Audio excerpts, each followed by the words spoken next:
Hello everyone and welcome to night number 4 of our Battle of Los Angeles tournament here, where we're crowning our first SWE champion live from Colorado Springs, Colorado? Is that right? Am I getting a bit mad there? I don't know. Anyway, we've got two semis for you tonight. We're starting things off here with another debut here in AEW. We have got Danhausen going up against Jungle Boy. Be a pretty fun one. I don't really know much about Danhausen. I've seen him quite a bit on Twitter. I believe he's quite a well-known name at the moment on the independent scene. I believe he's working with Ring of Honor, isn't he? And of course, Jungle Boy is a future star, I think, as well. We spoke about this last night, didn't we? About some sort of next-gen championship, looking at all the top young talents of the future. I mean, AEW's got a lot. I mean, Sammy Guevara's got a massive future. Darby Allin's got a massive future. MJF, massive future. Jungle Boy, massive future. Just to name a few. And I really do appreciate the Varsity Blondes as well. I believe them two are going to be huge as well. Look like such a fantastic tag team. So yeah, it should be pretty interesting to see how the future of AEW goes forward. And if they can keep a hold of those names as well, that's going to be the big one. I mean, the money will be thrown on the table at some point, I'm sure. And the opportunity will be there to jump ship to the WWE. So it'll be interesting to see if they do stick with AEW or whether they do make that jump across.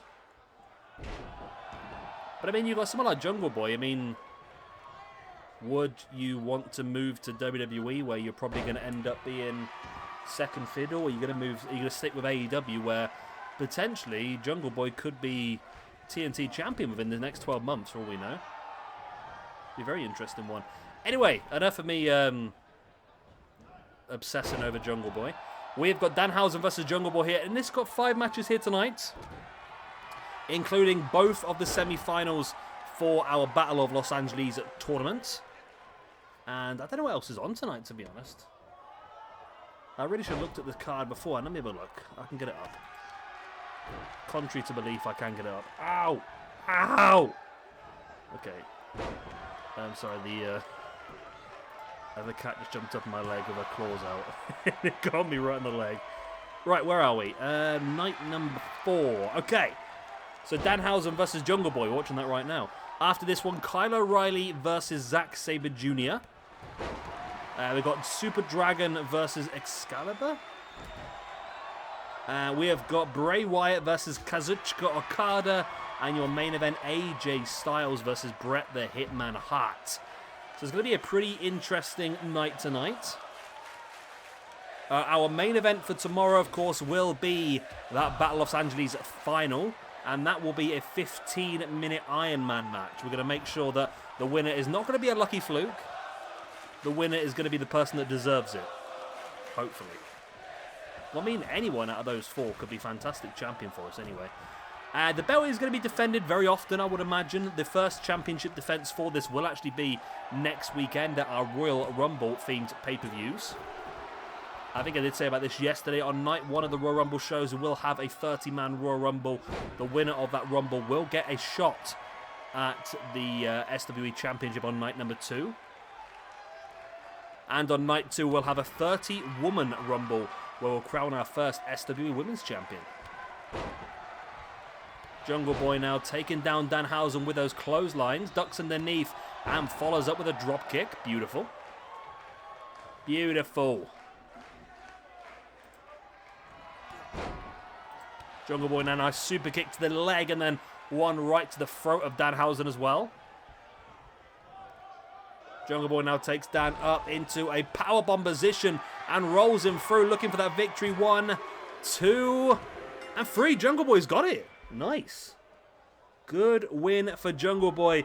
Danhausen, unfortunately for him, not victorious on his debut here in SWE.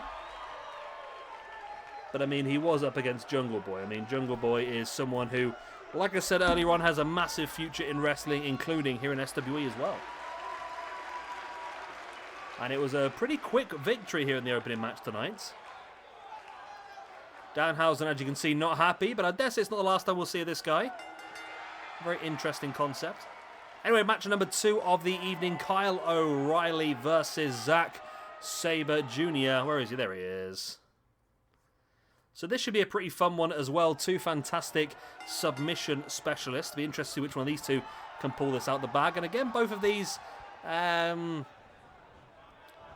will go down as future stars, I suppose. I don't know. I think Kyle O'Reilly definitely is a future star. But Zack, I believe, is already at that sort of level. I think he's had a sort of push in New Japan. He's a little bit higher up the card in New Japan now. We've seen him in the heavyweight division with matches against people like Hiroshi Tanahashi over the last 12 months. So I wouldn't say necessarily he's a future... I mean, he is a future star, don't be wrong, but he's also a current star as well. Zack now with the legs. They're stamping the back of the knees. Zack, of course, both these guys are very, very competent submission specialists. So you will see a lot of that tonight, I think. You'll see a lot of both of them really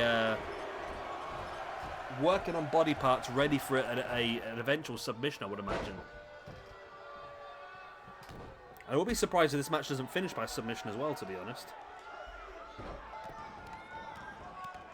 Yeah, so next up we've got Super Dragon versus Excalibur. I don't know if anyone would have seen Excalibur wrestle before.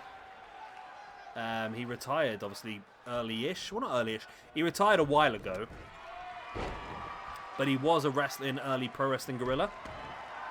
And Super Dragon is a massive name in the history of Pro Wrestling Guerrilla as well, which is why we're going to use him tonight. And then, of course, those two semi-finals, Bray, Wyatt, going up against Okada, which is a match that nobody ever thought they would see. And, of course, AJ Styles going up in the main event against Bret the Hitman Hart. I think no matter what happens, we're going to have a very interesting main event tomorrow.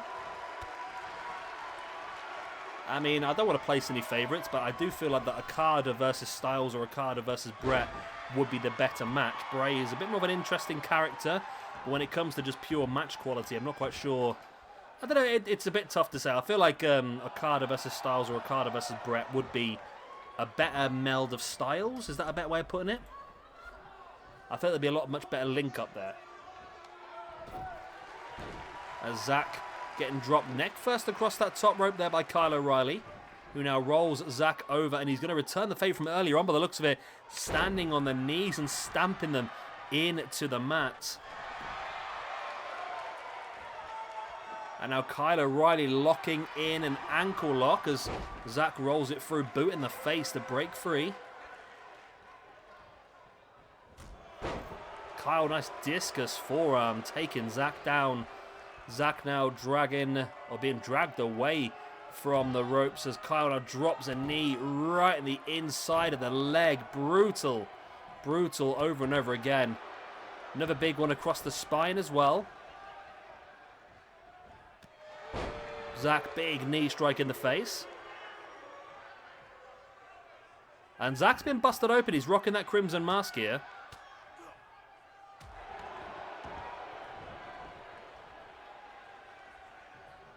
Zack now brings Kyle O'Reilly back up to a standing base.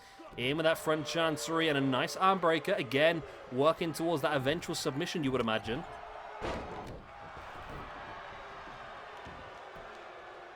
O'Reilly slides back in. Zack has him. Flips him round, then into that nice butterfly suplex.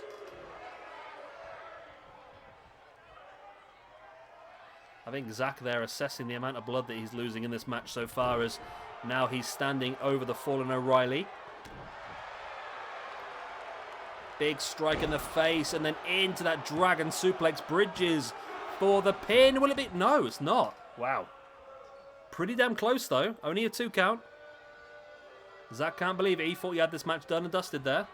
Brings O'Reilly back up. O'Reilly now with a dragon screw on Zack Sabre Jr. Really wrenching that knee.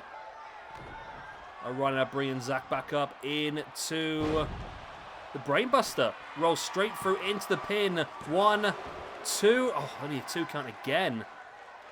A big win here for O'Reilly, to be honest.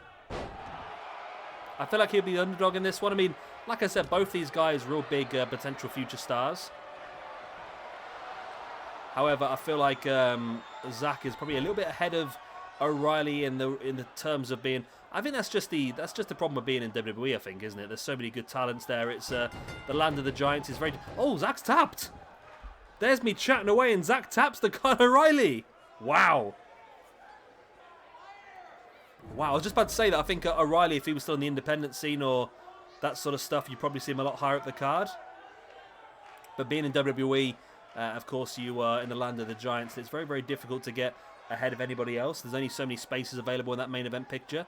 Of course, Kyle is getting a bit of a push at the moment, I believe, in NXT. But that's a massive win for him here against Zack Sabre Jr. There was the brainbuster earlier on. Not enough for the 2 count. It wasn't enough for the 2 count. Not enough for the 3 count, should I say. But there was that guillotine hold. Grapevine as well. Zack had nowhere to go and eventually decided that he needed to live on to fight another day. And he tapped out. And there we go. Victory for Kyle O'Reilly here against Zack Sabre Jr. in the second match of Night 4 of our Pro Wrestling Guerrilla Battle of Los Angeles pay-per-view tournament. Right, 2 down, 3 to go tonight. It's been a pretty quick match so far, isn't it? We're only about 10 minutes in and we're already 2 matches down. 3 matches remaining. Let's move on to match number 3 as we will see Super Dragon going up against Excalibur. Yeah. This was the only Excalibur available on the community creation, so the Super Dragon is actually incredibly good, to be honest. I'm very impressed with the Super Dragon. Super Dragon. And Excalibur, yeah, he was the only option I had. It's not a terrible Excalibur. I mean, it's pretty decent. To say Super Dragon is a massive name in the history of PWG. Don't know if he was the most talented of wrestlers, don't get me wrong, but he was an amazing character and incredibly got over with the crowd at PWG. It's the point where I believe he was actually part of... He was part of a stable, wasn't he? Was he part of Matt Rushmore? No. Yeah. It was Matt Rushmore, wasn't it? That was Kevin Owens, Adam Cole and the Bucks. And then Super Dragon came in, because everyone thought Super Dragon was coming in to make the save, and he turned around and fought, or helped them beat down somebody else. I think he beat the referee up or something. Rick Knox, who now works for AEW. As Excalibur here now locking in the submission. Excalibur doing really well.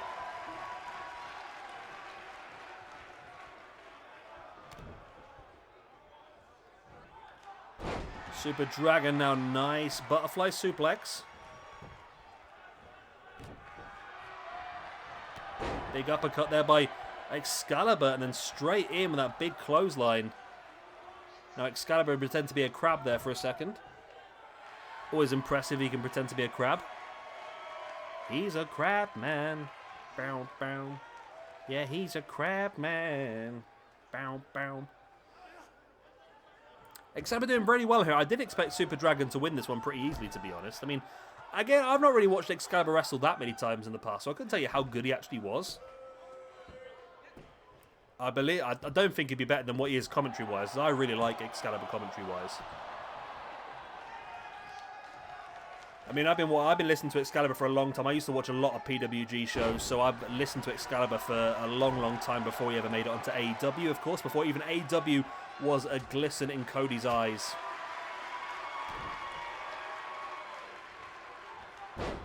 Nice double arm DDT, paradigm shift style there by Super Dragon on Excalibur. Now Super Dragon heads up to the top, looking high risk, looking to drop that big back across Excalibur, who rolled out the way.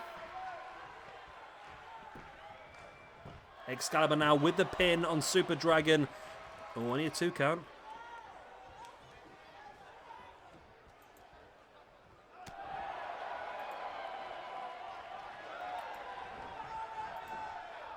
Super Dragon now sending Excalibur to the over the top.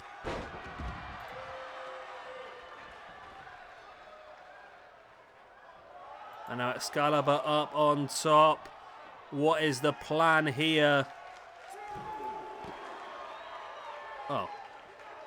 The plan is to completely miss by the looks of it. That's unfortunate, isn't it? Completely miss and go crash and burn on the ground.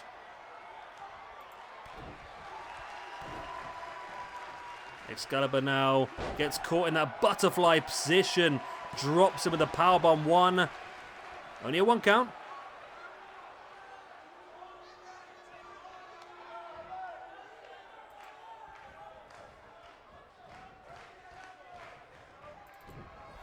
Super Dragon now looking for the clubbing blow across the back of Excalibur, who fights back. Lots of back and forth here between these two, and it's Super Dragon once again catching Excalibur into a spiked pile driver.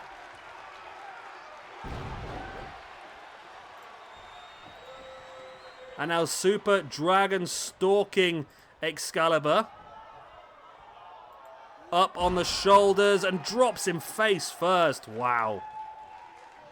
Wow, wow, wow. Absolute brutality. And surely that will be enough for the 1, 2, and the... Okay. Maybe not the 3 then.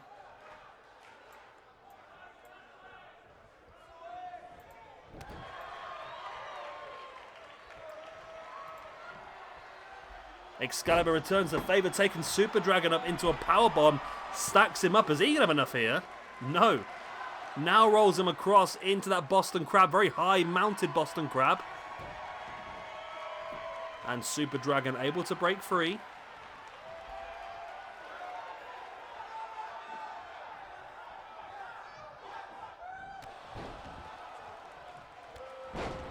Nice double clotheslines there by Excalibur. Nice boot in the face.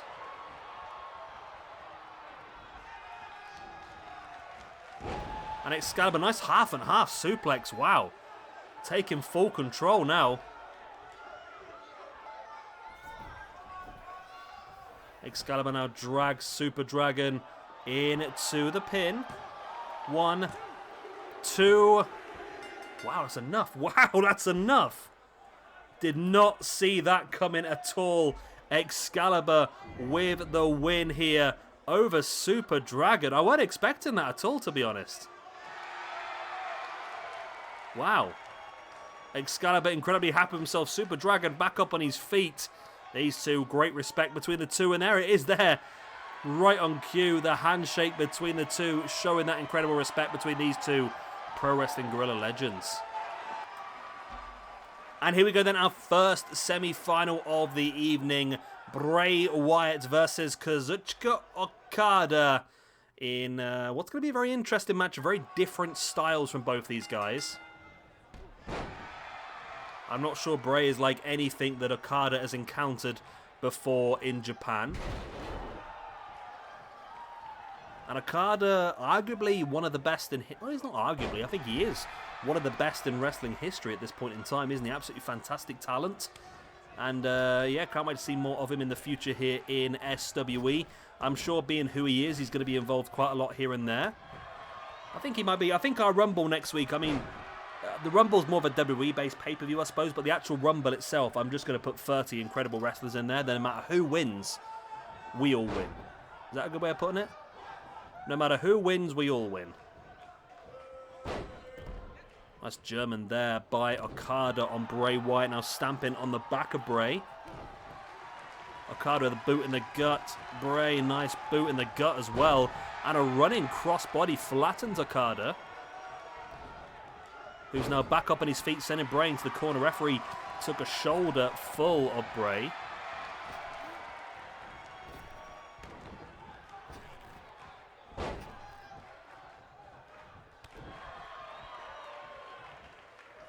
Bray now taking Okada up into that gut wrench.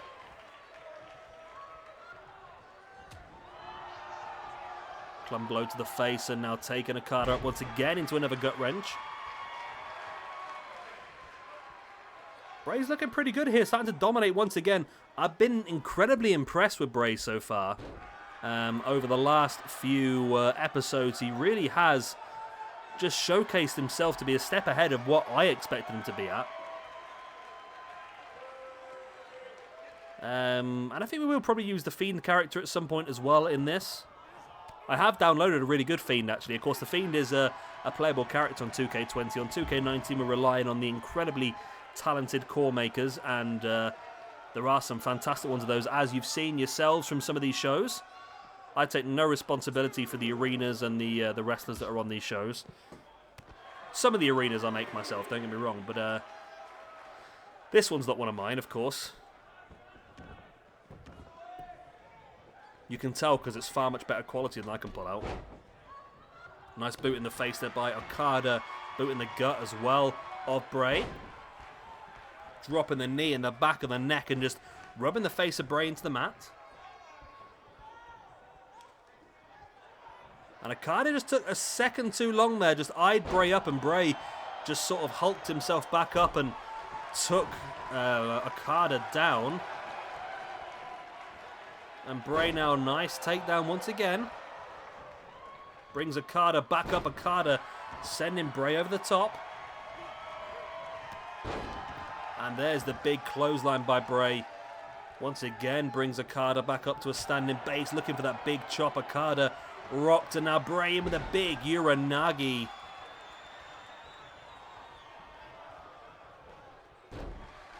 Bray slamming the arm of Okada into the mat. What are you up to in there? So I'm just trying to keep an eye. The cat's making some weird noise in the room. I know she's up to something she's not supposed to be. Bray now stalking Okada. Locks him in. Boom! Sister Abigail. Bray's run looks to continue. Oh, no. Maybe not then. I was going to say Bray's run of dominance looks to continue on here, but doesn't look like to be the case. Well, it might still be the case with that Sister Abigail. Okada is down. This is Bray's big chance that if he can hit another high-impact maneuver, it could be all down to just when Bray makes his way into the final, not if. Okada sending Bray over the top, and now Okada's stalking.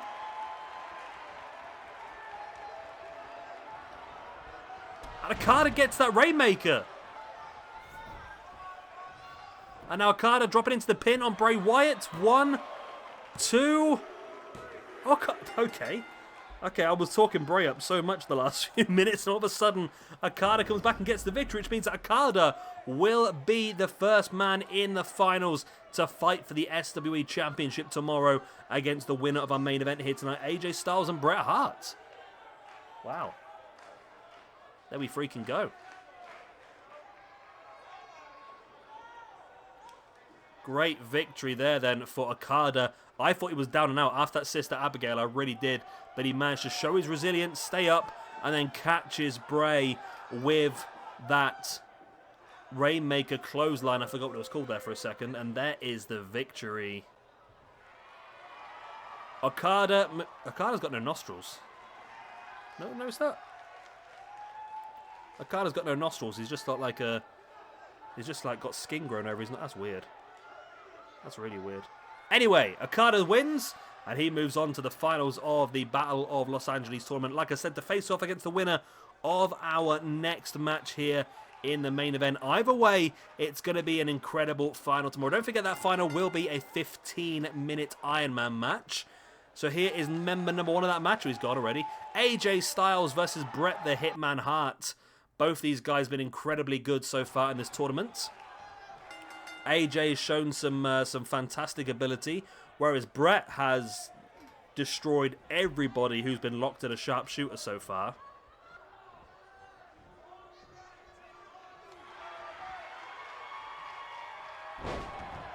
Nice takedown there by AJ.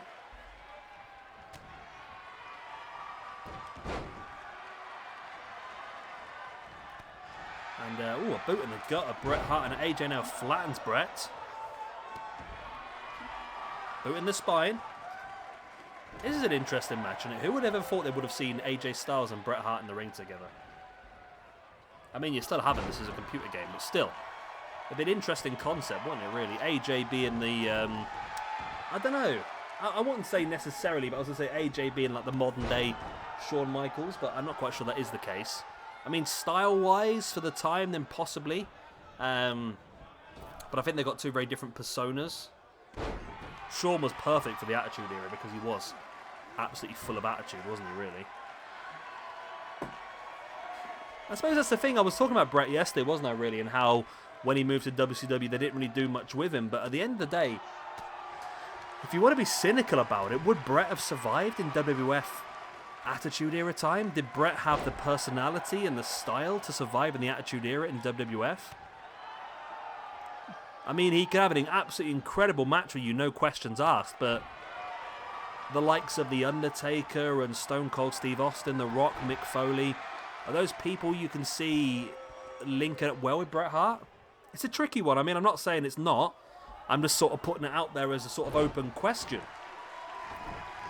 Bret is an absolutely incredible in-ring competitor, absolutely no doubt about that, but it wasn't about being a great in-ring competitor in the Attitude Era, was it really? There was a lot more to it. A lot more to it.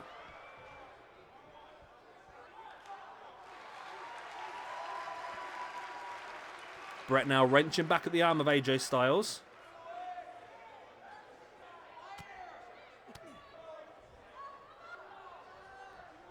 AJ back up to his feet. Nice right hands in the gut.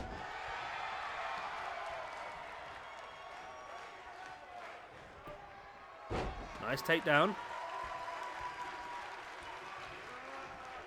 And Bret now with that atomic drop. Nut first on the knees.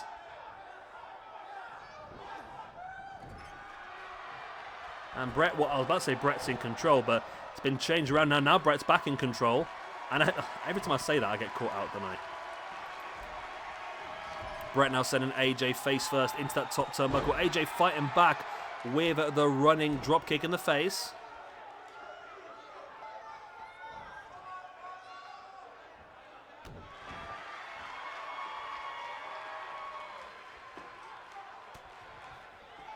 AJ now. Boom. Dropping Bret's face. I can't talk at the moment, can I? When I get towards the end of these videos, sometimes I really struggle. I must admit. But AJ now with Bret, send him again across the ring to the other corner. Big running clothesline.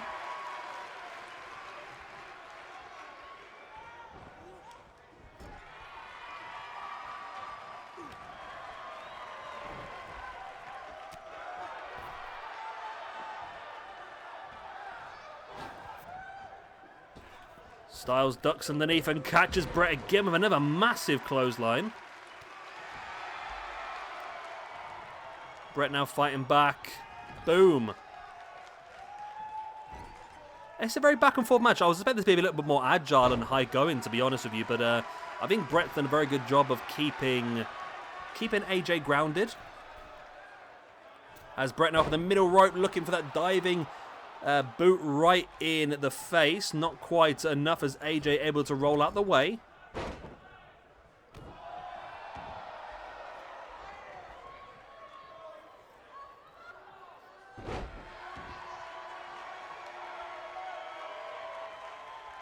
Bret now dragging AJ Styles into the middle of the ring now. Oh, into the leg breaker.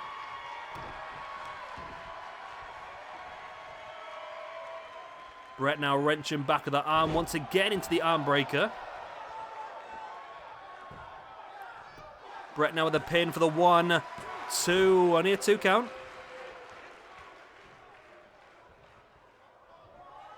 It's been a much slower match than I was expecting. I was expecting a lot more high octane, like I said, but I think that's what Bret has really gone for here.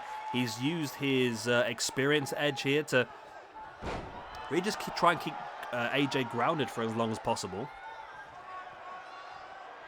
As Bret now, oh, here we go, looking to lock in that sharpshooter. Nobody has escaped from this so far in the tournament, but AJ is the first one.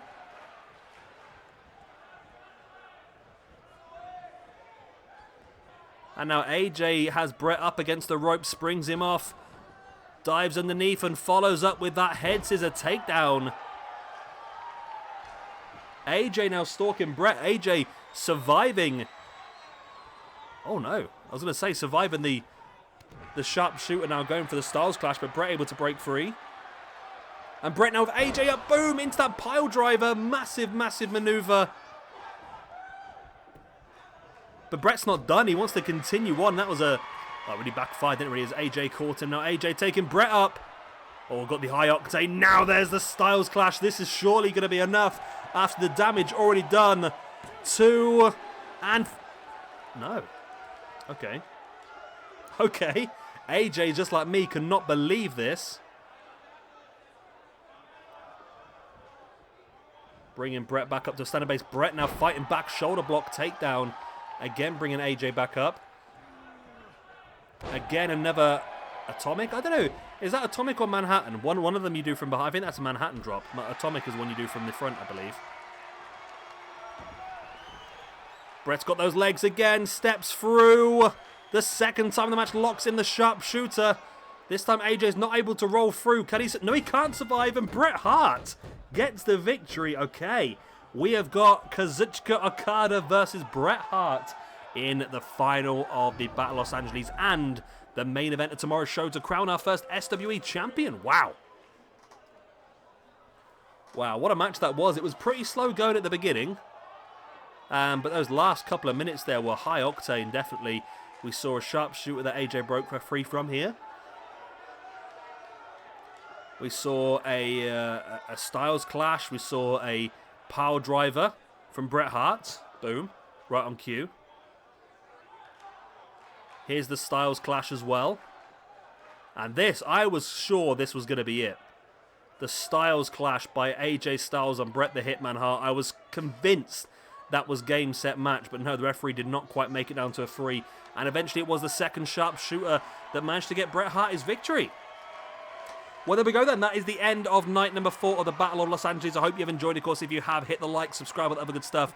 And I will see you again tomorrow for the finals of this tournament. We crown our first SWE champion and a few other special attraction matches along the way. Good night, God bless, Auf Wiedersehen, and all the other good stuff.